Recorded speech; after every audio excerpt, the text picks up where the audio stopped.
যে মানুষ মানুষের বেদনায়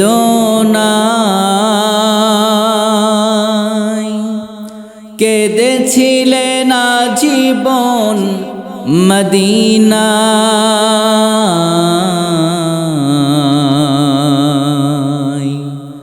সেই মানুষ যদি এত সুন্দর, সেই মানুষ যদি এত সুন্দর, না জানি তাহলে তুমি কত সুন্দর, কত সুন্দর। আমরা আজকে এই কোরআনের মাহফিল থেকে এই মুসলিম জনতার সাথে নিয়ে বলতে চাই, এটা জুলাই আন্দোলনের সেই আগের দিন নয়, জুলাই আন্দোলনের পরের বাংলাদেশ।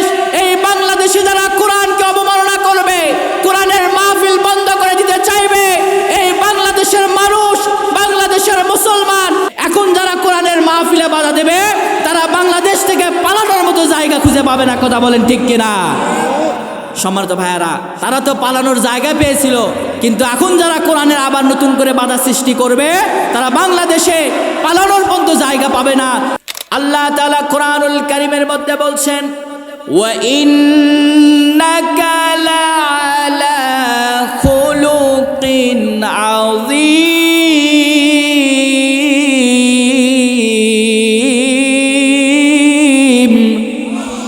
আরো জোরে বলেন আল্লাহু আকবার। আল্লাহ রাব্বুল আলামিন স্বয়ং তিনি বিশ্বনবীর চরিত্রের সার্টিফিকেট দিচ্ছেন।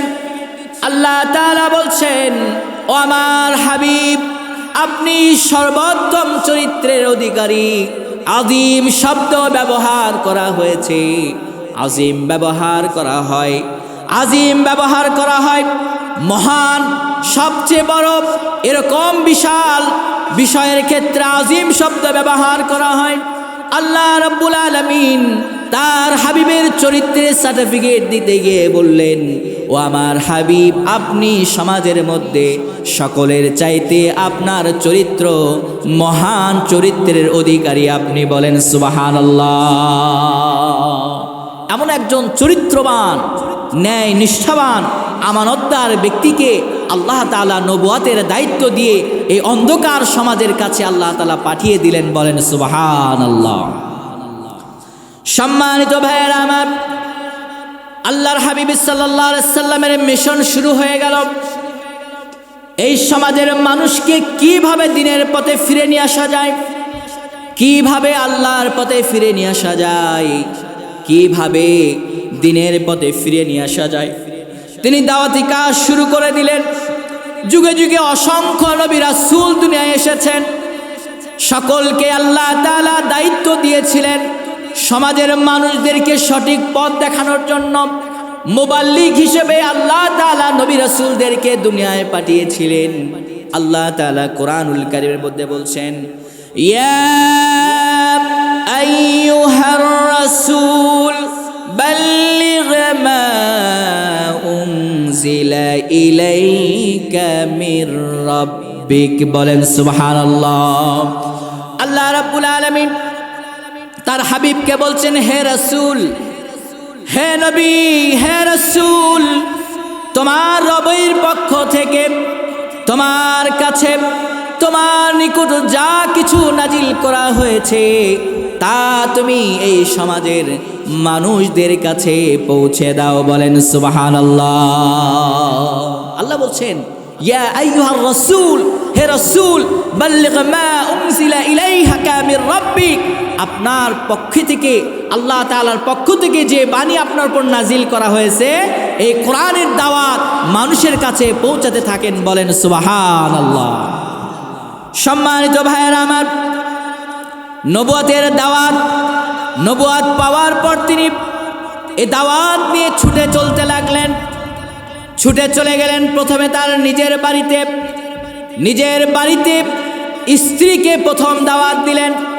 উম্মুল মুমিনিন হযরতে খাদিজাতুল কুবরা রাদিয়াল্লাহু তাআলা আনহুকে তিনি প্রথম গিয়ে দাওয়াত দিলেন।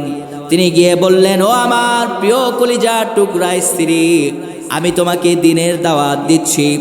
ইয়া আইয়ুহান নাসু কুলু লা ইলাহা ইল্লাল্লাহ। আল্লাহু আকবার। আল্লাহর হাবিব সাল্লাল্লাহু আলাইহি ওয়াসাল্লাম তার বিবির কাছে গিয়ে বললেন, ও বিবি, তুমি এই ঘোষণা দাও, আল্লাহ ছাড়া কোনো উপাস্য নাই, আল্লাহ ছাড়া কোনো মাবুদ নাই। হযরতে খাদিজা রাদিয়াল্লাহু তাআলা আনহু তার প্রশ্নের জবাবে কি বলেছিলেন এটা আমাদের শোনার দরকার আছে না নাই? মা খাদিজা বললেন, আপনার সঙ্গে আমার 15 বছর ধরে আমি আপনার সঙ্গে সংসার করছি। আপনার চরিত্র, আপনার আখলাক দেখে আমি এই কথা বলে দিতে চাই, এই কথা আমি বলছি। 15 বছর ধরে আপনার সঙ্গে সংসার করার মাধ্যমে আপনার যেই চরিত্র আখলাক দেখেছি, এতে আমি বুঝতে পেরেছি আপনি আল্লাহর নবী ছাড়া আর কিছুই হতে পারেন না। বলেন সুবহানাল্লাহ।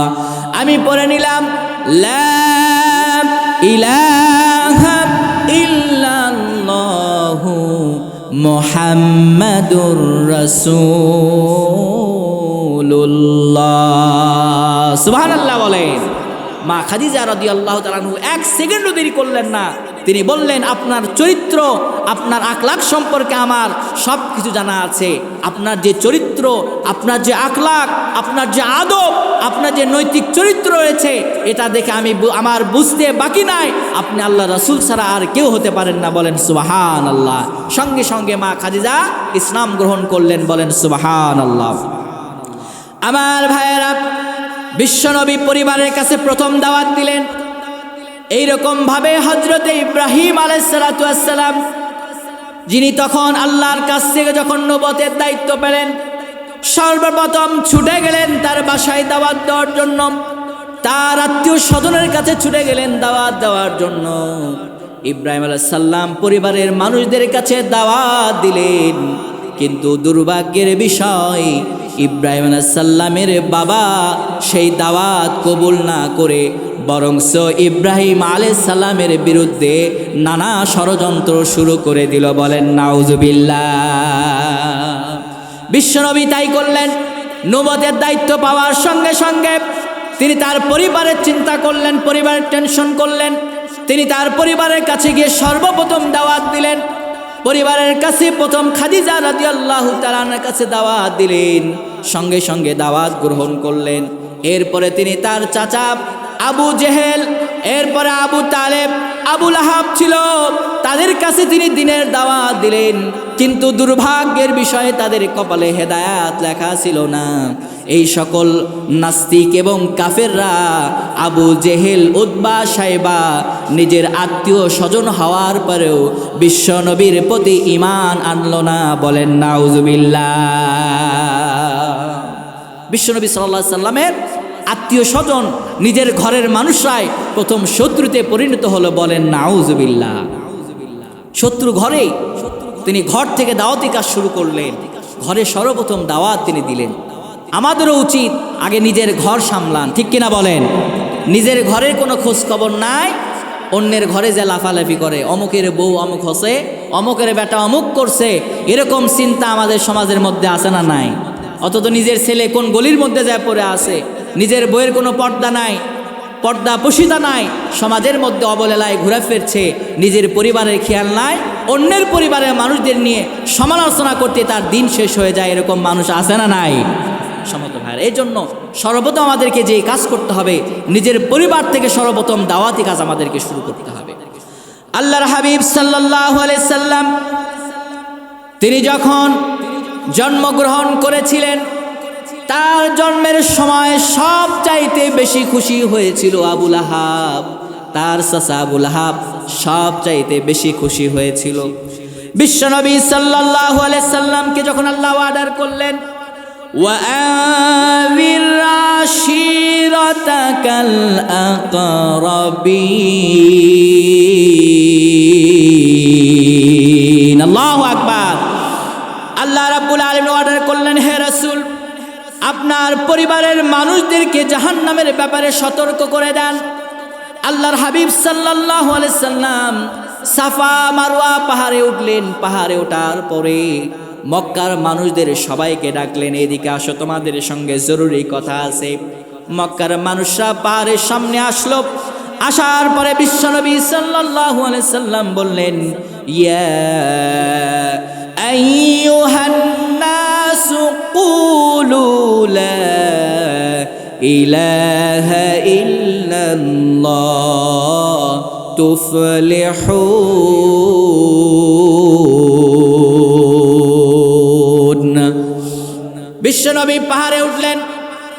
পাহাড়ে ওঠার পরে সবাইকে ডাকলেন, ডেকে বললেন, হে জাতি, হে মানব জাতি, বিশ্বনবী কি শুধু কোনো নির্দিষ্ট কোনো জাতির জন্য এসেছিলেন? বিশ্বনবী ছিলেন সারা বিশ্বর নবী। বিশ্বনবী তিনি বললেন, ইয়া আইয়ুহান নাস, হে মানব জাতি, তোমরা শুনে রাখো, কুলু, তোমরা শোনো, লা ইলাহা ইল্লাল্লাহ, আল্লাহ ছাড়া কোনো মাবুদ নাই, উপাস্য নাই। তোমরা যদি সফল হতে চাও, তোমরা যদি মুক্তি পেতে চাও, তোমরা যদি সফল হতে চাও, তাহলে তোমরা বলো লা ইলাহা ইল্লাল্লাহ। এই কথা যখন সাফা মারওয়া পাহাড় থেকে বিশ্বনবী বললেন, সামনে কাফের যারা ছিল, আবু লাহাব তখন নিজের চাচা, যেই চাচা বিশ্বনবীর জন্মে সব চাইতে বেশি খুশি হয়েছিল, সব চাইতে বেশি আনন্দ পেয়েছিল, এই আবু লাহাব হাত তালি দিতে শুরু করলো। হাত তালি দিয়ে মস্করা করতে শুরু করলো আর বলতে লাগলো, মুহাম্মদ, তুমি আমাদেরকে মস্করা করার জন্য আর এগুলো বলার জন্য আমাদেরকে এখানে ডেকেছো। সঙ্গে সঙ্গে আবু লাহাব পাথর মাটি থেকে তুলে নিয়ে বিশ্বনবী সাল্লাল্লাহু আলাইহি ওয়াসাল্লামের দিকে নিক্ষেপ করলেন। বিশ্বনবী সাল্লাল্লাহু আলাইহি সাল্লামকে পাথর নিক্ষেপ করলেন। এই আবু লাহাব, তার নিজের চাচা আবু লাহাব, তিনি পাথর নিক্ষেপ করলেন আর বললেন, ও মুহাম্মদ, তুমি ধ্বংস হও, তুমি ধ্বংস হও। সঙ্গে সঙ্গে আল্লাহ রাব্বুল আলামিন আয়াত নাজিল করলেন, তাব্বাত ইয়াদা আবি লাহাবি ওয়া তাব। আল্লাহু আকবার। সঙ্গে সঙ্গে আল্লাহ রাব্বুল আলামিন আয়াত নাজিল করলেন। আয়াত নাজিল করে বললেন, ও আবু লাহাব, তাব্বাত, ধ্বংস হয়েছে। আবু লাহাব বলেছে, মুহাম্মদ তুমি ধ্বংস হও। আর আল্লাহ বলছেন, আবু লাহাব ধ্বংস হয়ে গিয়েছে। ইয়াদা, তার দুই হাত, আবি লাহাব, আবু লাহাবের দুই হাত ধ্বংস হয়ে গিয়েছে। ওয়াতাব, এবং সে নিজেও ধ্বংস হয়ে গিয়েছে। বলেন সুবহানাল্লাহ। সঙ্গে সঙ্গে আল্লাহ আয়াত নাজিল করলেন, তাব্বাত ইয়াদা আবি লাহাবিন ওয়াতাব। আবু লাহাব বলেছিল, হে নবী, হে মুহাম্মদ, তুমি ধ্বংস হও। আর আল্লাহ বলছে, আবু লাহাবের দুই হাত ধ্বংস হয়ে গিয়েছে এবং সে নিজেও ধ্বংস হয়ে গিয়েছে। বলেন সুবহানাল্লাহ। সম্মানিত ভাইয়েরা আমার, এই চাচার কপালে হেদায়েত জুটল না, আবু তালেবের কপালে হেদায়েত জুটল না, আবু জেহেল, উতবা, সাইবা নিজের পরিবারের মানুষদের কপালে হেদায়েত জুটল না। আমাদের প্রথম যেই কাজ করতে হবে, নিজের পরিবার থেকে দাওয়াতি কাজ শুরু করতে হবে। বিশ্বনবী সেই জাহেলিয়াতের সমাজের মানুষের কাছে এইভাবে দাওয়াত দিতে শুরু করলেন। আল্লাহ রাব্বুল আলামিন বলছেন, ইয়া আইয়ুহাল্লাযীনা আমানু কু আনফুসাকুম ওয়া আহলিকুম নারা। আল্লাহু আকবার। আল্লাহ তাআলা বলছেন, হে ইমানদারগণেরা, হে বিশ্বাসীরা, তোমরা নিজেরা প্রথমে আগুন থেকে বাঁচো। ওয়া আনফুসাকুম, কু আনফুসাকুম, নিজে সেই কঠিন আযাব থেকে বাঁচো। ওয়া আহলিকুম নারা, এবং তোমার যারা আহাল পরিবার রয়েছে, পরিবারের আত্মীয় স্বজন রয়েছে, নিজের জাহান্নামের আগুন থেকে বাঁচো এবং তোমার পরিবারের মানুষদেরকে জাহান্নামের আগুন থেকে বাঁচাও। বলেন সুবহানাল্লাহ।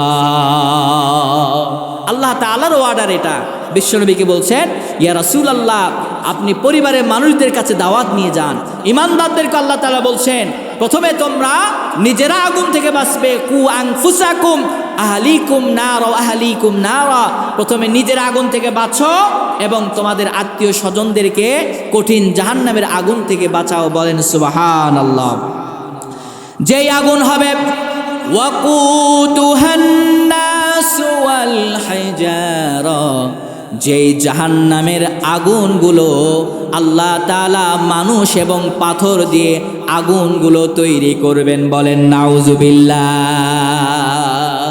জাহান্নামের সেই কঠিন ভয়াবহতার দিনে আল্লাহ রাব্বুল আলামিন যার জ্বালানি হবে মানুষ এবং পাথর। বলেন নাউজুবিল্লাহ। সম্মানিত ভাইয়েরা আমার, বিশ্বনবী ভাব করে দাওয়াত দিতে লাগলেন। হযরতে খাদিজা রাদিয়াল্লাহু তাআলা ইসলাম গ্রহণ করলেন। এরপরে বিশ্বনবীর বন্ধু আবু বকরের কাছে গেলেন দাওয়াত নিয়ে। আবু বকর রাদিয়াল্লাহু তাআলা আনহু এক সেকেন্ড দেরি করলেন না, সঙ্গে সঙ্গে পড়ে নিলেন লা ইলাহা ইল্লাল্লাহু মুহাম্মাদুর রাসূলুল্লাহ। সুবহানাল্লাহ বলেন।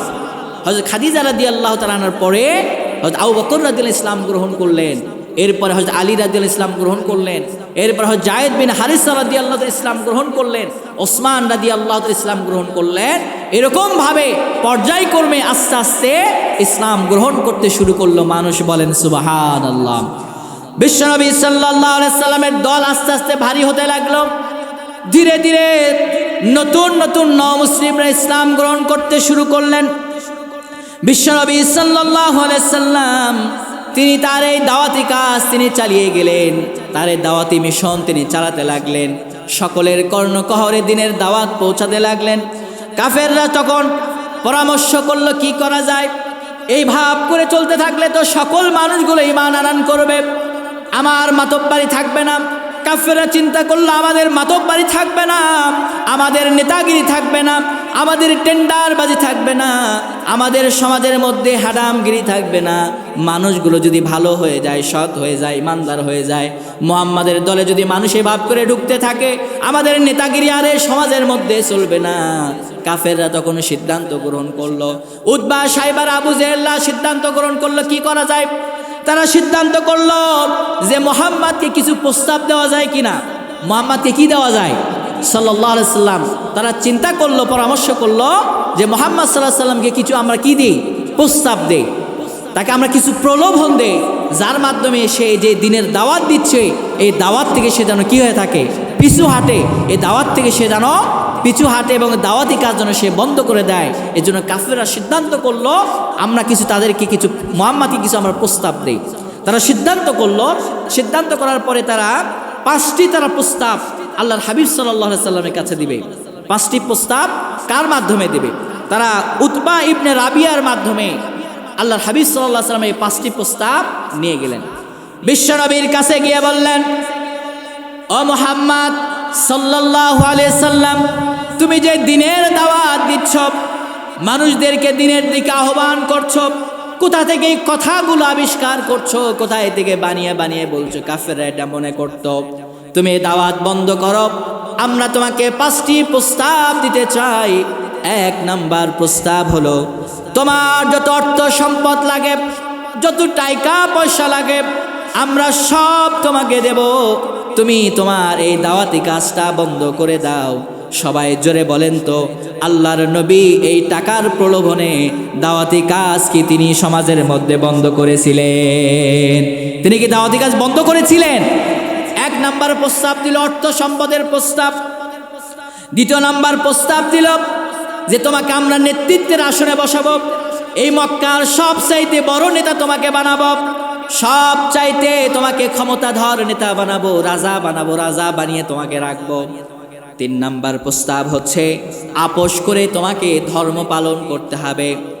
সমাজের মধ্যে ধর্ম নিয়ে বাড়াবাড়ি করবা না, আপোষের মাধ্যমে ধর্ম পালন করতে হবে। 4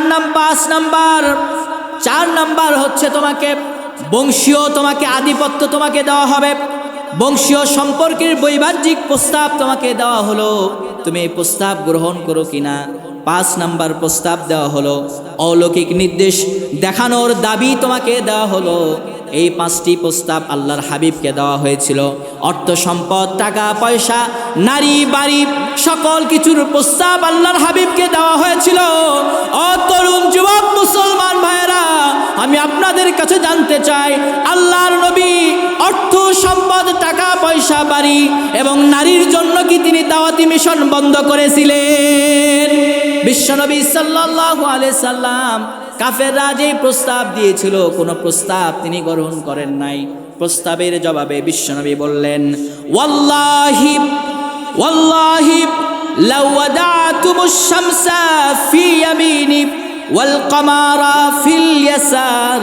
বিশ্বনবী সাল্লাল্লাহু আলাইহি সাল্লাম বললেন, আল্লাহর কসম, ওয়াল্লাহি, আল্লাহর কসম। শুনে রাখো কাফেররা, শুনে রাখো কাফেররা, তোমরা যদি সূর্য আমার ডান হাতে নিয়ে এসে দাও, যদি চন্দ্র নিয়ে এসে দাও, তারপরও আমি নবী মুহাম্মদ সাল্লাল্লাহু আলাইহি ওয়াসাল্লাম এই দিনের দাওয়াতি মিশন থেকে, দাওয়াতি কাজ থেকে বিন্দু পরিমাণ সরে দাঁড়াবো না। বলেন সুবহানাল্লাহ। আপনাদেরকে যদি বলা হতো, ভাই 1 কোটি টাকা দেওয়া হবে, ঈমান বিক্রি করো, কিছু কিছু দুর্বল ঈমানদার আছে না নাই? তারা ওই 1 কোটি টাকার বিনিময়ে ঈমান বিক্রি করে দেয়, এরকম ঈমানদার আছে না নাই? অসংখ্য ঈমানদার আছে যারা টাকার কাছে, বাড়ির কাছে, অর্থ সম্পদের কাছে একটু ভালো থাকার কারণে তারা তাদের ঈমানটাকে বিক্রি করে দেয়। বলেন নাউজুবিল্লাহ। সম্মানিত ভাইয়েরা আমার, বিশ্বনবী সাল্লাল্লাহু আলাইহি ওয়াসাল্লাম তার এই দাওয়াতি কাজ অব্যাহত রাখলেন।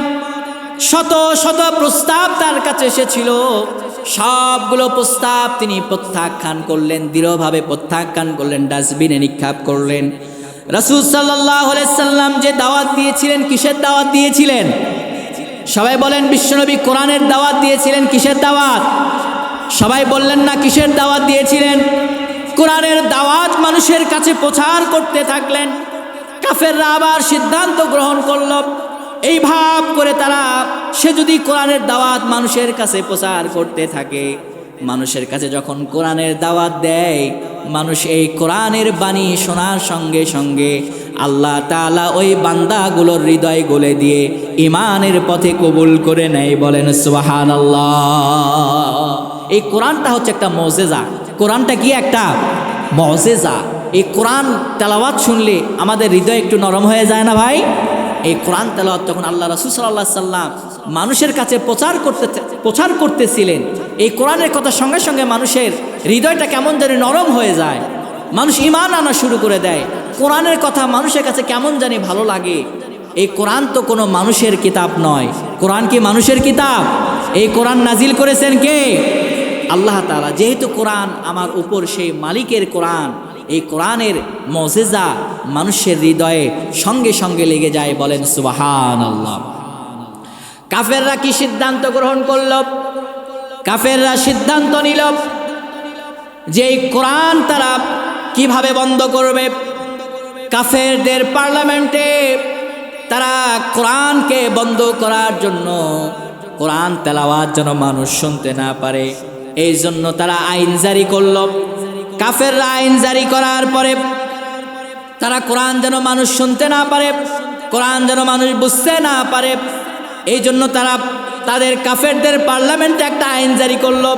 যেই কথা আল্লাহ তাআলা কোরআন কারিমে কোট করছেন। আল্লাহ তাআলা বলছেন, وَقَالَ الَّذِينَ كَفَرُوا لَا تَسْمَعُوا لِهَذَا الْقُرْآنِ।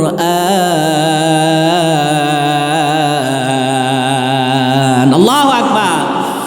আল্লাহ রাব্বুল আলামিন কাফেরদের সিদ্ধান্তগুলো কোরআনে কোট করছেন। কাফেররা কি সিদ্ধান্ত নিল? কাফেররা সিদ্ধান্ত নিল, কোরআন তোমরা শুনবে না, কোরআন শোনা যাবে না। যেখানে কোরআনের কথা হয় সেখানে বাধা দাও, যেখানে কোরআনের কথা হয় সেখানে বিশৃঙ্খলা করো, যেখানে কোরআনের কথা হয় সেখানে তোমরা হট্টগোল মারামারি শুরু করে দাও। বর্তমান সময়েও কোরআনের মাহফিলগুলোতে হট্টগোল এবং ঝামেলা আছে না নাই? আমরা যদি এখনো লক্ষ্য করি, এই কোরআনের যে বাধা, কোরআনের মাহফিলের বাধা, কোরআন শুনতে বাধা, কোরআন বুঝতে বাধা, এটা আজ নতুন কোনো ঘটনা নয়। এটা সেই বিশ্বনবীর জামানা থেকে শুরু হয়েছে। কিয়ামত পর্যন্ত কোরআনের বিরুদ্ধে এক জাতি থাকবে, কথা বলেন ঠিক কিনা? সম্মানিত ভাইয়েরা, আমরা জুলাই আন্দোলনের আগে দেখেছি একটা দল ছিল যারা কোরআনের মাহফিলে সরাসরি 144 জারি করত, যারা সরাসরি কোরআনের মাহফিলগুলো বন্ধ করে দিত, যারা সরাসরি মাহফিল চলছে এমন সময় আলেমদেরকে অপমান করে, অপদস্থ করে স্টেজ থেকে নামিয়ে দিত। আমরা কি এই দৃশ্য দেখি নাই জুলাই আন্দোলনের আগে? আমরা একটা মাহফিলের অনুমতি নেওয়ার জন্য থানায় থানায় ঘুরতে হতো, অমুক নেতা তমুক নেতা পাতি নেতার পিছনে পিছনে ঘুরতে ঘুরতে জুতার তলানি ক্ষয় যেত। এরকম সময় আমরা পার করছি কি না? আমরা সেই সময় আমরা পার করেছি। জুলাই আন্দোলনের আগে একটি দল ছিল যারা কোরআনের বিরুদ্ধে অবস্থান গ্রহণ করেছিল, কোরআনকে অবমাননা করেছিল, যার ফলশ্রুতিতে তাদের উপর লানত পড়েছিল। বাংলাদেশের মুসলমান তাদেরকে লাথি মেরে এই বাংলাদেশ থেকে পাশের দেশে পাঠিয়ে দিয়েছে, কথা বলেন ঠিক কিনা? এটা শুধু কোনো কারণ নয়, কোরআনের সঙ্গে তাদের অপমান করার জন্য, কোরআনের সঙ্গে বেয়াদবি করার জন্য, কোরআনের মাহফিলগুলো বন্ধ করে দেওয়ার জন্য এই লানত তাদের উপরে ছিল। এবং বাংলার মুসলমানেরা তাদেরকে লাথি মেরে এই বাংলাদেশ থেকে ভারতে পাঠিয়ে দিয়েছে, কথা বলেন ঠিক কিনা? সম্মানিত ভাইয়ারা, এই আবু জেহেলের নাতিপুতি এখনো আছে। জুলাই আন্দোলনের আগে আবু জেহেলের কিছু নাতিপুতি ছিল, এই জুলাই আন্দোলনের পরে আবার একটা গোষ্ঠী নতুন করে তৈরি হয়েছে কিনা? নতুন করে আবার একটা নতুন গোষ্ঠী তৈরি হয়েছে। এই কোরআনের মাহফিল নিতে গেলে আবার বাধা দিতে সৃষ্টি করেছে। কোরআনের নামে নাকি রাজনীতির কথা হয়। আল্লাহ তাআলা এই কোরআনুল কারিমে প্রায় 80 জায়গার উপরে সরাসরি রাজনীতির কথা বলেছেন, বলেন সুবহানাল্লাহ। তাহলে যে আল্লাহ কোরআনে রাজনীতির কথা বলেছে, তাহলে আমি আপনিকে এই কোরআনের কথা বলতে বাধা দেওয়ার কথা বলেন ঠিক কিনা? এই কোরআনে আল্লাহ তাআলা সরাসরি রাজনীতির কথা বলেছে, অথচ এই কোরআনের হক কথা বলতে গেলে আমাদের সমাজের মধ্যে বাধা আছে না নাই?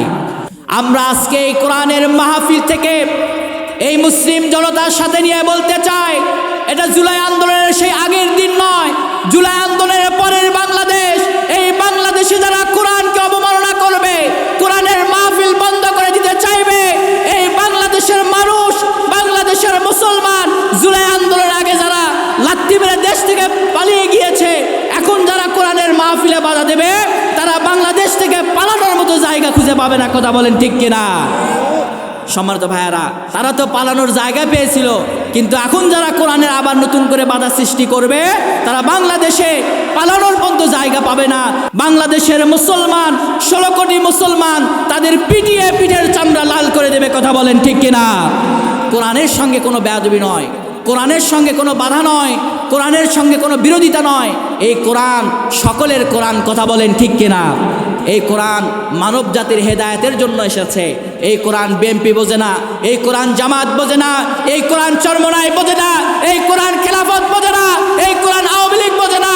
এই কোরআন সারা বিশ্বের সকল মুসলমান, সকল মানব জাতির জন্য হেদায়েতের জন্য আল্লাহ নাজিল করেছে, বলেন সুবহানাল্লাহ। সম্মানিত ভাইয়ারা, এই কোরআন কোনো ব্যক্তির, কোনো গোষ্ঠীর, কোনো সংগঠনের জন্য এই কোরআন আসে নাই। এই কোরআন মানব জাতির হেদায়েতের জন্য আল্লাহ তাআলা কোরআন নাজিল করেছে, বলেন সুবহানাল্লাহ।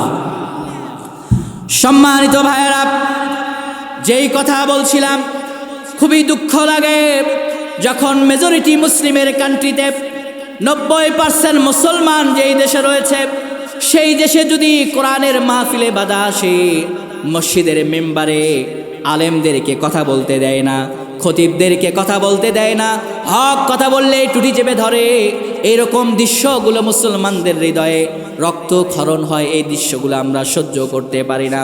এই কাফেররা, মুশরিকরা, আবু জেহেলের নাতিপুতিরা এখনো যারা রয়েছে, তারা চায় কোরআনের আলোকে নিভিয়ে দিতে, কোরআনের দাওয়াতকে বন্ধ করে দিতে। অমুসলিম জনতা, আমি আপনাদের কাছে বলতে চাই, সারা বিশ্বের মানুষ যদি কোরআনের বিরুদ্ধে গিয়ে কোরআনের দাওয়াত বন্ধ করে দিতে চায়, তারা কি এই কোরআনের দাওয়াত বন্ধ করে দিতে পারবে?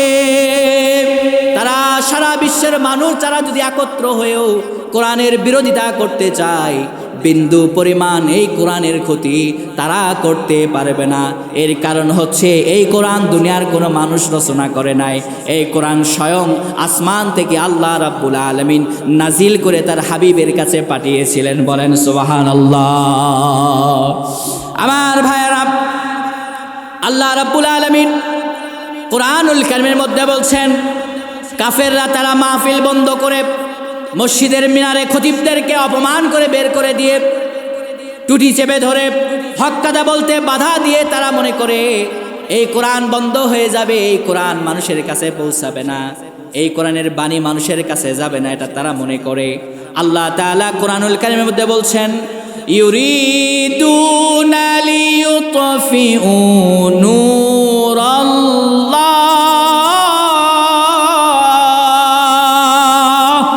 আল্লাহু আকবার বলেন, বিআফওয়াহিহিম ওয়াল্লাহু মুতিম্মু নূরিহি ওয়ালাউ কারিহাল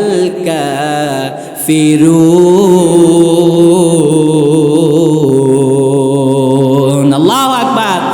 আল্লাহ তাআলা কি বলছেন শোনেন, এই লোকেরা তাদের মুখের ফুৎকার দিয়ে আল্লাহর নূর নিভাতে চায়। দুনিয়ার মানুষের ফুৎকার দিয়ে কি আল্লাহর নূর নিভে যাবে? তারা মনে করে মানুষের মুখের ফুৎকার দিয়ে আল্লাহর নূর তারা নিভে দিতে চায়, অথচ আল্লাহ তাআলা তার এই নূরকে পরিপূর্ণতা দান করবেন, ইসলামকে সমাজে প্রতিষ্ঠা করবেন, দ্বীনকে সমাজের মধ্যে প্রতিষ্ঠা করবেন। এই দায়িত্বটা দুনিয়ার কোনো সমাজের মানুষের নয়, এই দায়িত্বটা স্বয়ং আল্লাহ তাআলা নিয়েছেন। সমাজের মধ্যে দ্বীনকে পরিপূর্ণতা দান করার দায়িত্ব স্বয়ং আল্লাহ রাব্বুল আলামিন নিয়েছেন। বলেন সুবহানাল্লাহ। তারা মনে করে তাদের মুখের ফুৎকার দিয়ে আল্লাহর নূরকে নিভিয়ে দিবে। আল্লাহ তাআলা বলছে, ও দুনিয়ার মানুষ শুনে রাখো, কোরআনের মাহফিলে শত শত বাধা আসবে, কোরআন শুনতে বাধা আসবে, কোরআন বুঝতে বাধা আসবে, মসজিদে মাহফিলে বাধা আসবে, এতে তোমরা মন খারাপ করো না। তারা মনে করে এই বাধার মাধ্যমে কোরআনের দাওয়াত তারা বন্ধ করবে, প্রচার তারা বন্ধ করবে। আল্লাহ বলছে তাদের মুখের ফুৎকার দিয়ে তারা আল্লাহর এই নূরকে নিভে দেওয়ার চেষ্টা করবে, কিন্তু আমি আল্লাহ রাব্বুল আলামিন দায়িত্ব নিচ্ছি, তারা এই মুখের ফুৎকার দিয়ে আল্লাহর নূরকে নিভাতে পারবে না। আমি আল্লাহ রাব্বুল আলামিন এই নূরকে পরিপূর্ণতা সমাজের মধ্যে দান করব। বলেন সুবহানাল্লাহ। ওয়ালাউ কারিহাল কাফিরুন। এতে কাফেরদের যতই জ্বালা পড়া হোক না কেন, যতই যন্ত্রণা হোক না কেন, যেহেতু আল্লাহ দায়িত্ব নিয়েছে, কোরআনের মাহফিল বন্ধ করতে পারে না। শত শত মাহফিল সমাজের মধ্যে চলতে থাকে, শত শত লক্ষ লক্ষ হাজার হাজার মসজিদে হকের কথা চলতে থাকে, তারা মাহফিল বন্ধ করতে পারে না। আল্লাহ বলছেন আমি যেহেতু পরিপূর্ণতা দান করব, এতে কাফেরদের অন্তরগুলো জ্বলতে থাকবে, তাদের জ্বালাও পড়াও তৈরি হবে, কাফেরদের অন্তরে জ্বলতে থাকবে। আল্লাহ তাআলা বলছেন কাফেরদের অন্তর যতই জ্বলুক না কেন, আমি আল্লাহ তাআলা এই দ্বীনকে এই সমাজের মধ্যে পরিপূর্ণতা দিয়ে দেব। বলেন সুবহানাল্লাহ। আপনারা কি বিরক্ত হচ্ছেন ভাইয়ারা? আপনারা কি বিরক্ত হচ্ছেন? তাহলে আমরা একটা তাকবীর দিতে পারি কিনা? নারে তাকবীর। মাশাআল্লাহ, আপনারা এখনো জেগে আছেন ইনশাআল্লাহ। সম্মানিত ভাইয়ারা, আমরা তো বীরের জাতি। আমরা কিসের জাতি? সবাই বলেন না, আমরা সিংহের জাতি। আমরা কিসের জাতি? আমরা সিংহের জাতি। আমরা হযরত খালিদ বিন ওয়ালিদের উত্তরসূরি। আমরা হযরত ওমর ফারুক, হযরত আবু বকর, ওসমান, আলী রাদিয়াল্লাহু উত্তরসূরি। আমরা খালিদ বিন ওয়ালিদের উত্তরসূরি। এই মুসলমানকে শত বাধা বিপত্তি দিয়ে কোরআনের মাহফিল থেকে দূরে সরানো যাবে না। কথা বলেন ঠিক কিনা? শত বাধা বিপত্তি আসতে পারে, কিন্তু আমরা হচ্ছি সিংহের জাতি। হযরত হামজা রাদিয়াল্লাহু তাআলা আনহু, হামজা অর্থ হচ্ছে সিংহ। হামজা অর্থ কি? সিংহ। সুবহানাল্লাহ বলেন। হামজা রাদিয়াল্লাহু তাআলা আনহু, তাকে উহুদের ময়দানে শহীদ করা হয়েছিল। শহীদ করার পরে তার শরীরগুলো আপনার টুকরো টুকরো করা হয়েছিল। এরপরেও কি আমির হামজা রাদিয়াল্লাহু তাআলা আনহু দ্বীনের পথ থেকে, ঈমানের পথ থেকে বিন্দু পরিমাণ সরে গিয়েছিলেন? সরে যান নাই। প্রিয় ভাইরা, এজন্য আমরা সিংহের জাতি। সারা রাত লাগলে আমরা জেগে থাকবো। কথা বলেন ইনশাআল্লাহ। সম্মানিত ভাইয়েরা আমার, শত বাধা মোকাবেলা করে আল্লাহ রাব্বুল আলামিন তার আল্লাহর হাবিব তার দ্বীনের দাওয়াত প্রচার করতে লাগলেন। মানুষগুলো দলে দলে ইসলাম গ্রহণ করতে লাগলো। কাফেররা নানান পরিকল্পনা করলো, কোনো লাভ হলো না, কোনো কাজে আসলো না। আল্লাহর নবীর দাওয়াত সারা বিশ্বের আনাচে কানাচে সব জায়গায় ছড়িয়ে যেতে লাগলো। বলেন সুবহানাল্লাহ। বিশ্বনবী সাল্লাল্লাহু আলাইহি ওয়াসাল্লাম তিনি এই দাওয়াতি কাজ করতে গিয়ে মক্কায় শতবার জুলুমের নির্যাতনের শিকার হয়েছেন। বিশ্বনবী দিনের দাওয়াত দেওয়ার কারণে, কোরআনের দাওয়াত দেওয়ার কারণে মক্কার মানুষগুলো বিশ্বনবীকে নির্যাতন করেছিল, সাহাবীদেরকে নির্যাতন করেছিল, নিপীড়ন করেছিল। এই মুসলমানদেরকে যখন নির্যাতন নিপীড়নের মাত্রা বাড়িয়ে দিল কাফেররা, আল্লাহ তাআলা অর্ডার করলেন তার হাবিবকে, ও আমার হাবিব, আপনি এখন মক্কা থেকে মদিনায় হিজরত করে চলে যান। বিশ্বনবী মক্কা থেকে মদিনায় হিজরত করে গেলেন। মদিনায় হিজরত করার পরে বিশ্বনবী সাল্লাল্লাহু আলাইহি সাল্লাম তিনি একটি কল্যাণ রাষ্ট্র প্রতিষ্ঠার জন্য ভিত্তি করলেন মদিনায় গিয়ে। মদিনায় যাওয়ার পরে কিছু সাহাবীদেরকে একত্র করে তাদেরকে প্রশিক্ষণ দিলেন, তাদেরকে প্রস্তুতি গ্রহণ করলেন। প্রস্তুতি করার পরে এই সাহাবীদেরকে সারা বিশ্বের আনাচে কানাচে ছড়িয়ে দিলেন কোরআনের দাওয়াত দিয়ে।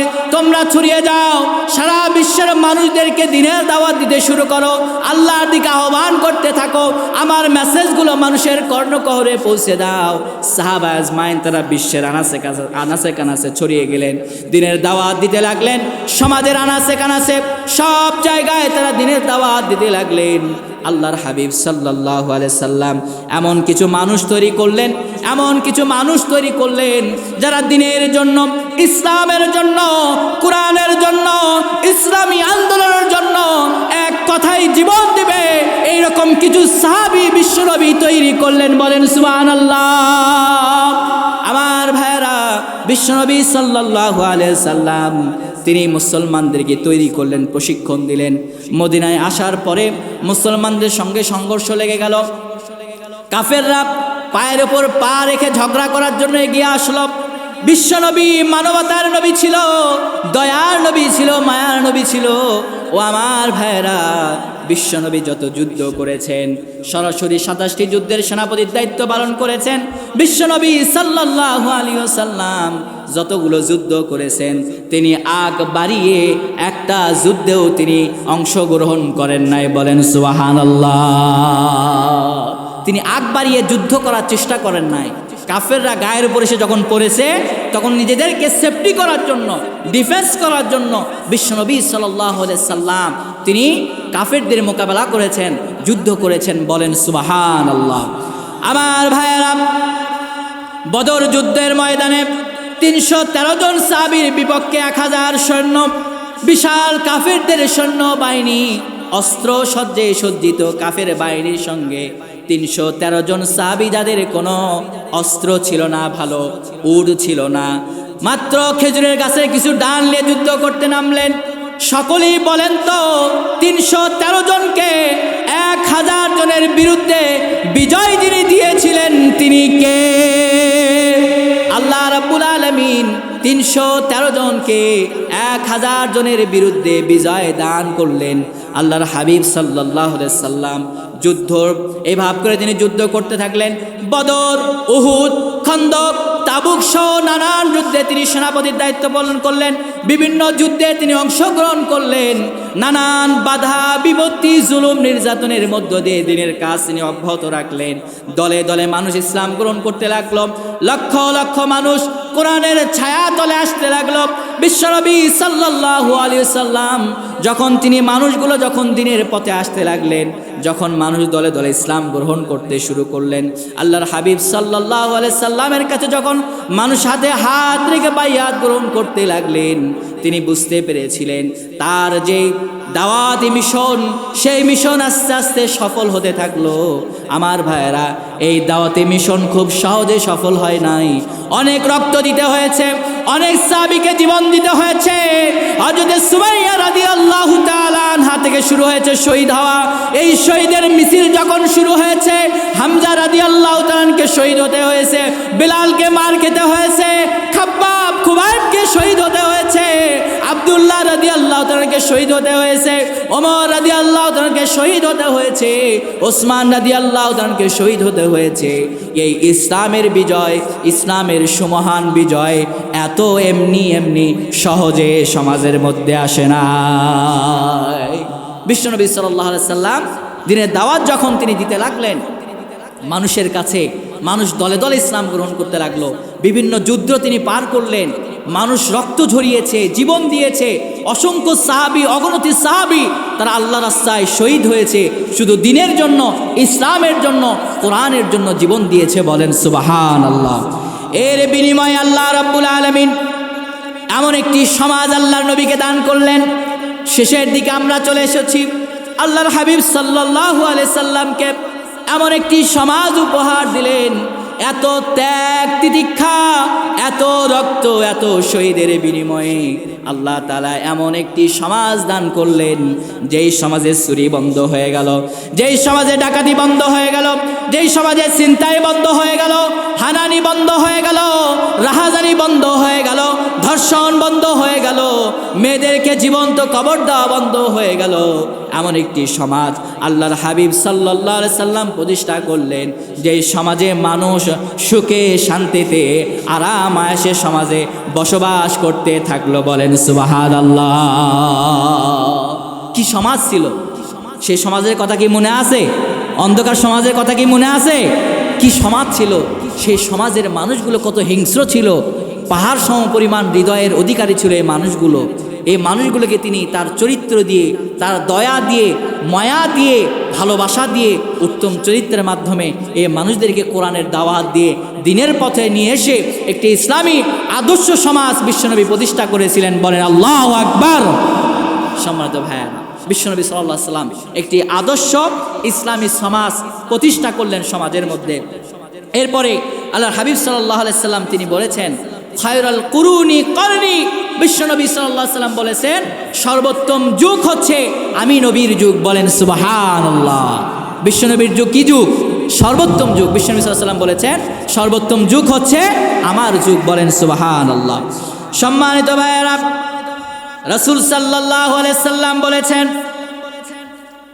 যখন তিনি একটি ইসলামী আদর্শ সমাজ প্রতিষ্ঠা করলেন, তিনি বলেছেন, আমি এমন একটি সমাজ প্রতিষ্ঠা করেছি যেই সমাজটা হচ্ছে সর্বোত্তম আদর্শ সমাজ।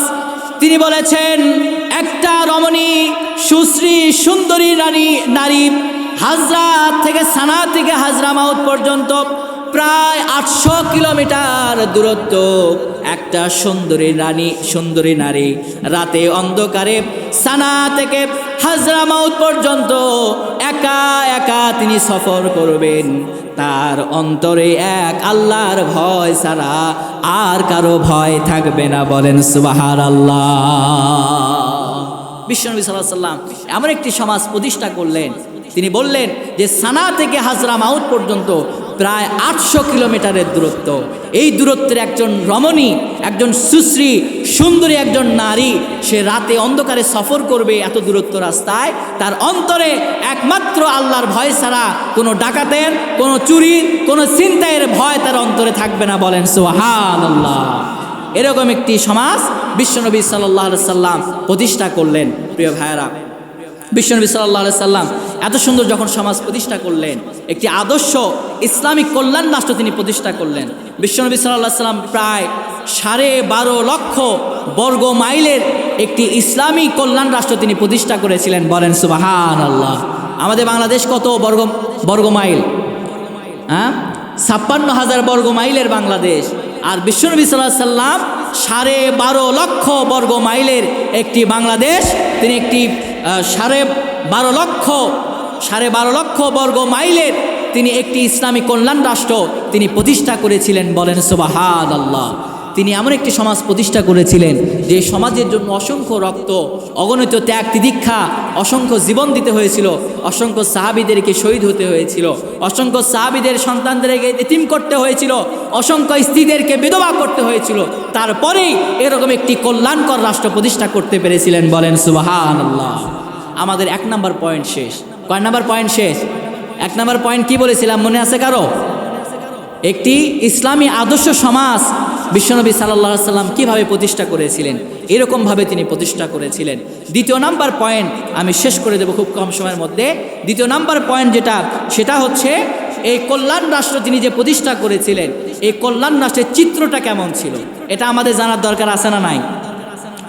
আমার ভাইয়েরা, এই কল্যাণ রাষ্ট্র কেমন ছিল দেখেন, কল্যাণ রাষ্ট্রের চরিত্র কেমন ছিল, কল্যাণ রাষ্ট্রের চিত্র কেমন ছিল, একটি ইসলামী কল্যাণ রাষ্ট্রের চিত্র কেমন ছিল। ও মুসলমান ভাইরা, বিশ্বনবী যখন দুনিয়া থেকে ওফাত হয়ে গেল, বিদায় নিয়ে চলে গেলেন, খলিফাতুল মুসলিমিন আমিরুল মুমিনিন হযরতে আবু বকর রাদিয়াল্লাহু তাআলা আনহু এই মুসলিম জাহানের দায়িত্ব নিলেন। মুসলিম জাহানের দায়িত্ব নেওয়ার পরে হযরত আবু বকর রাদিয়াল্লাহু তাআলা আনহু তিনি হযরতে ওমর রাদিয়াল্লাহু তাআলা আনহুকে তার খেলাফতের বিচারক হিসেবে নিয়োগ দিলেন। বলেন সুবহানাল্লাহ। বিশ্বনবী সাল্লাল্লাহু হযরত আবু বকর রাদিয়াল্লাহু তাআলা যখন খলিফার দায়িত্ব পেলেন, খেলাফতের দায়িত্ব পেলেন, দায়িত্ব পাওয়ার পরে হযরত ওমরে ফারুক রাদিয়াল্লাহু তাআলা আনহু বিচার কার্যে এবং বিচারক হিসেবে হযরত ওমর রাদিয়াল্লাহু তাআলাকে নিয়োগ করলেন। বলেন সুবহানাল্লাহ। সম্মানিত ভাইয়েরা, খুবই অবাক করা বিষয়, অবাক লাগার মতো বিষয়, হযরত আবু বকর রাদিয়াল্লাহু তাআলা আনহু মুসলিম জাহানের খলিফা, লক্ষ লক্ষ মাইলের খলিফা তিনি, লক্ষ লক্ষ মাইলের নেতা তিনি। এত বড় একটা খেলাফতের দায়িত্ব পাওয়ার পরে ওমরে ফারুক রাদিয়াল্লাহু তাআলা আনহুকে মুসলিম জাহানের বিচারক হিসেবে নিয়োগ করলেন। খুবই অবাক করা বিষয়, চিন্তার বিষয়। একটি বছরে হযরতে ওমর ফারুক রাদিয়াল্লাহু তাআলা আনহুর বিচার কার্যে একটা মামলাও আসলো না। বলেন সুবহানাল্লাহ। আমাদের নন্দীগ্রাম থানায় প্রত্যেক দিন দেখবেন যে শত শত মামলা যায় কিনা, শত শত মামলা প্রত্যেক দিন আমাদের থানাগুলোতে যাচ্ছে। অথচ হযরত আবু বকর রাদিয়াল্লাহু তাআলা খেলাফত কালে হযরত ওমর ফারুক রাদিয়াল্লাহু তাআলা হচ্ছেন বিচারক। একটি বছরে একটা বিচার, একটা মামলা হযরত আবু বকরের খেলাফতে আসে নাই। বলেন সুবহানাল্লাহ। এরকম একটি কল্যাণকর রাষ্ট্র তিনি প্রতিষ্ঠা করলেন, আল্লাহর হাবিব সাল্লাল্লাহু আলাইহি সাল্লাম, যার চিত্র আমরা খলিফাদের দায়িত্বকালে আমরা দেখতে পাই। এরপরে আমার ভাইয়েরা, মানুষ শান্তিতে সমাজে বসবাস করতে লাগলো। কোনো চুরি নাই, ছিনতাই নাই, ডাকাতি নাই, কাউকে হত্যা করার ভয় নাই, যার কারণে কোনো মামলাও বিচার কার্যে আসে নাই। দ্বিতীয় নাম্বার যে পয়েন্ট বলবো, হযরত আবু বকর রাদিয়াল্লাহু তাআলা আনহু যখন খেলাফতের দায়িত্ব পেয়েছিলেন, খেলাফতের দায়িত্ব পাওয়ার পরে তিনি একটা তার আপনার শাসন ভাগে তার কার্যালয়ে একটা চার্টার ছিল, যেই চার্টারে গরিব অসহায় মানুষদের নাম ছিল, দুস্থ মানুষদের নাম ছিল। সাহাবীরা যাদের যা সামর্থ্য ছিল, এই সামর্থ্যের আলোকে ওই দরিদ্র মানুষগুলোকে সহযোগিতা করতেন, সাহায্য করতেন। হযরতে আবু বকর রাদিয়াল্লাহু তাআলা আনহু এত সুন্দর একটা সিস্টেম করেছিলেন, ওই তালিকায় যে দুস্থ অসহায় মানুষদের নাম ছিল, আমার ভাইয়েরা, সেই মানুষগুলোর কাছে কোনো না কোনো সাহাবী এসে তাদের খেদমত করত, টাকা দিয়ে সহযোগিতা করত, খাবার দিয়ে সহযোগিতা করত।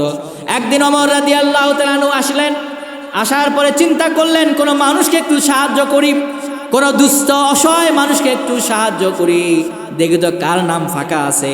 পুরো তালিকা ঘাটে দেখা যায় যাদের নাম আছে সবার নাম কাটা, কারো না কারো কাছে কোনো মানুষ সাহায্য নিয়ে গিয়েছে।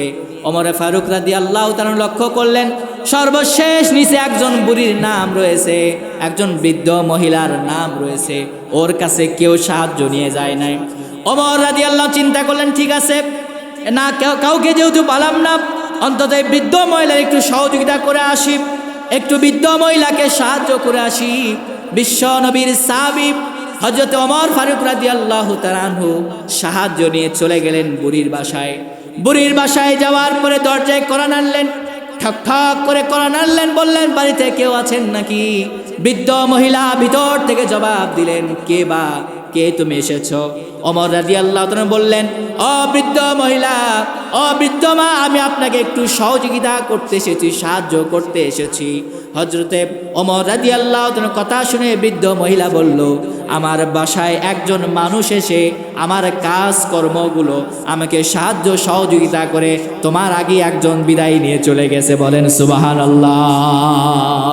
প্রথম দিন দিনের বেলায় গিয়েছিলেন, দ্বিতীয় দিন ওমর ফারুক রাদিয়াল্লাহু তাআলা সন্ধ্যায় গেলেন, যাওয়ার পরে বুড়ির পরে আবার ঠক ঠক করলেন, ও বৃদ্ধ মা আছেন নাকি? বৃদ্ধ মহিলা ভিতর থেকে বললেন, আমার বাড়ির যে কাজগুলো ছিল, আমার যে সহযোগিতাগুলো লাগতো, একজন যুবক এসে আমার বাসার সকল কাজ এবং আমাকে সহযোগিতা করে সে এখান থেকে বিদায় নিয়ে চলে গেছে। বলেন সুবহানাল্লাহ।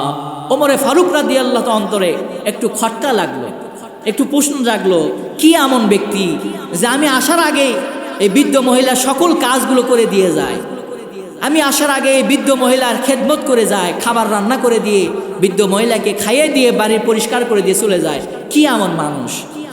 ওমরে ফারুক রাদিয়াল্লাহু তাআলা চিন্তা করলেন, সিদ্ধান্ত নিলেন, এই লোকটাকে আমি একটু দেখতে চাই। একদিন গভীর রাত্রে গেলেন ওমর রাদিয়াল্লাহু তাআলা। গভীর রাত্রে যাওয়ার পরে পাথরের পাদদেশে বসে আছেন, লুকে লুকে রয়েছে বাড়ির পাশে, বৃদ্ধ মহিলার বাড়ির পাশে। দেখলেন কে আসে, গভীর রাত, একজন মানুষ খুব আস্তে আস্তে বৃদ্ধ মহিলার বাসার দিকে আসছে খালি পায়ে। আসার পরে যখন বৃদ্ধের বাসায় যাবেন, এমন সময় ওমরে ফারুক রাদিয়াল্লাহু তাআলা পাথরের পিছন থেকে উঠে সামনে দাঁড়ালেন। ওই মানুষটার সামনে দাঁড়ালেন, অন্ধকারের মধ্যে যখন থাপস করে সামনে দাঁড়ালেন,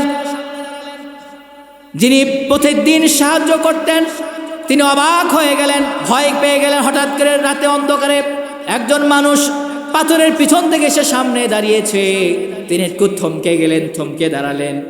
হযরত ওমর ফারুক রাদিয়াল্লাহু তাআলা লক্ষ্য করলেন, যিনি প্রত্যেক দিন এই বৃদ্ধ মহিলার বাসায় এসে প্রত্যেক দিন তার রান্না বান্না করে দেওয়া, তাকে খাবার খেয়ে দেওয়া, তার বাড়ির কাজ করে দেওয়া, এটা আর কেউ নয়, খলিফাতুল মুসলিমিন আমিরুল মুমিনিন হযরতে আবু বকর সিদ্দিক রাদিয়াল্লাহু তাআলা আনহু। বলেন সুবহানাল্লাহ। হযরত আবু বকর রাদিয়াল্লাহু তাআলাকে দেখে ওমর রাদিয়াল্লাহু চমকে গেলেন। চমকে গিয়ে বললেন, ও আমিরুল মুমিনিন, আপনি একজন আমিরুল মুমিনিন, আপনি মুসলিম মিল্লাতের খলিফা, এত কষ্ট করে আপনি কেন সাহায্য করতে এসেছেন?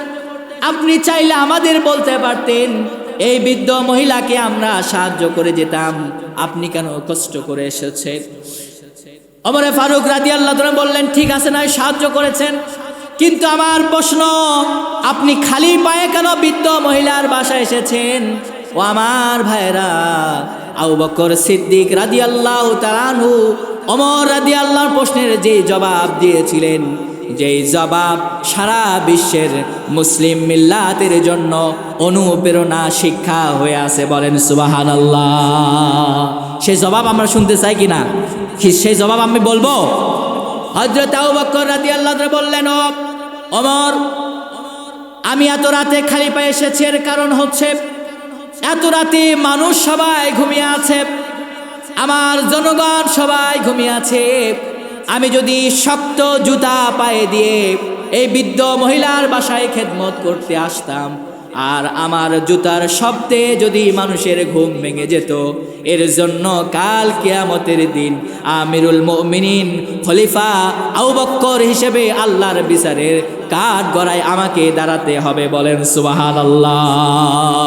জোরে বলেন আল্লাহু আকবার। খলিফাতুল মুসলিমিন হযরত আবু বকর রাদিয়াল্লাহু তাআলা কেমন নেতা দেখেন, কেমন শাসক ছিলেন, কেমন তিনি দেশের প্রধান ছিলেন।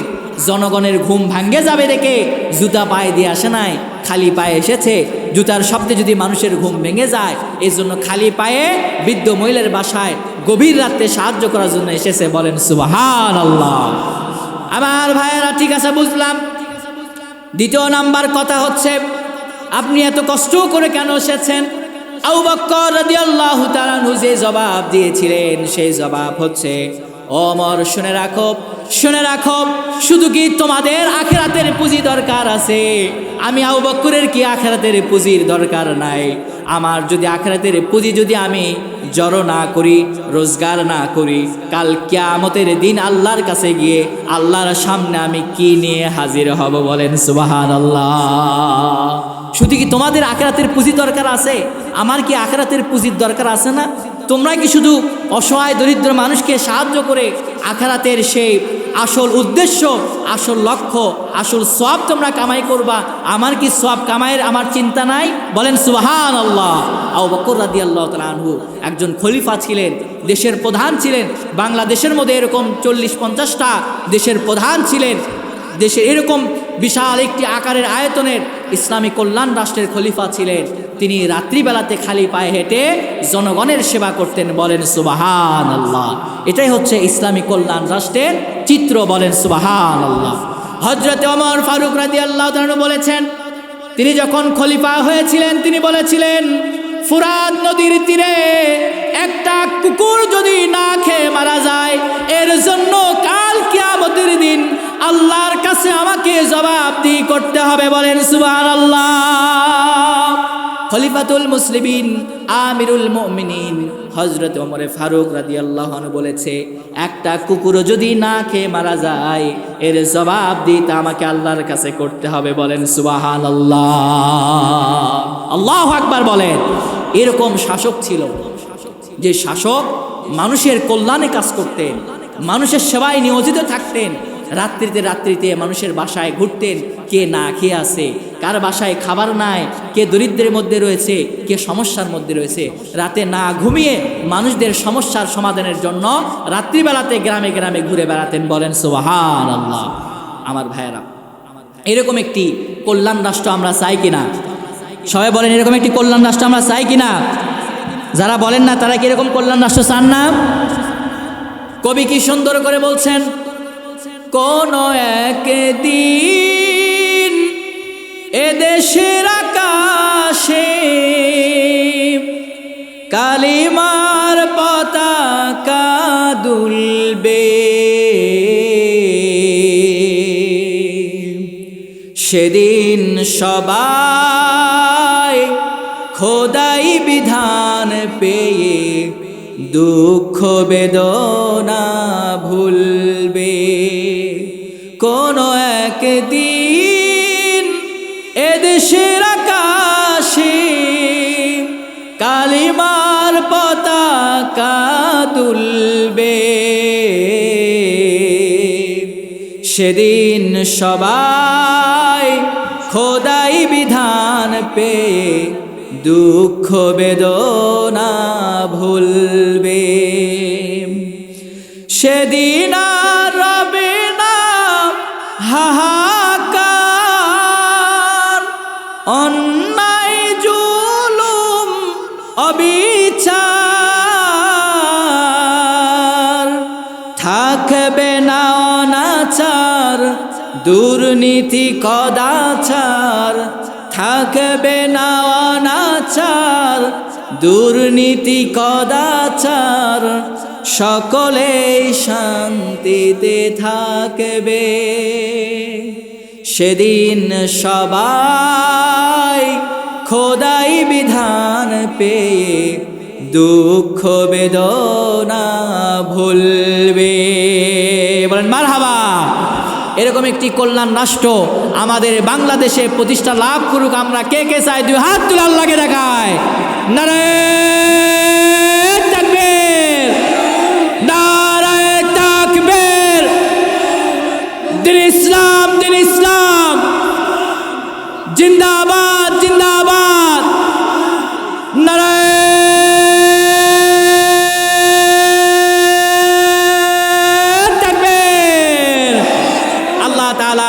আমাদের দেশে একটি কল্যাণকর রাষ্ট্র, একটি ইসলামী আদর্শ সমাজ, এই সমাজে প্রতিষ্ঠা হওয়ার তৌফিক দান করুন আল্লাহুম্মা আমিন। এই সমাজ থেকে এরকম একটি কল্যাণ রাষ্ট্র যদি প্রতিষ্ঠা হয়, মানুষের দুঃখ বেদনা দূর হয়ে যাবে, মানুষের হাহাকার দূর হয়ে যাবে, মানুষের কষ্ট দূর হয়ে যাবে, মানুষদের ওপর অন্যায় করতে পারবে না, জুলুম করতে পারবে না, নিপীড়ন করতে পারবে না, মানুষদের টাকা পয়সা নিয়ে দুর্নীতি করতে পারবে না, যদি একটি কল্যাণ রাষ্ট্র আমরা প্রতিষ্ঠা করতে পারি। কথা বলেন ঠিক কিনা? সম্মানিত ভাইয়েরা, যদি আমরা একটি ইসলামী আদর্শ প্রতিষ্ঠা করতে পারি, ইসলামী আদর্শ যদি প্রতিষ্ঠা করতে পারি, সেই সমাজে আর দুর্নীতি চলবে না, চাঁদাবাজি চলবে না, টেন্ডারবাজি চলবে না, সকল মানুষ সুখে শান্তিতে সমাজের মধ্যে বসবাস করতে পারবে ইনশাআল্লাহ।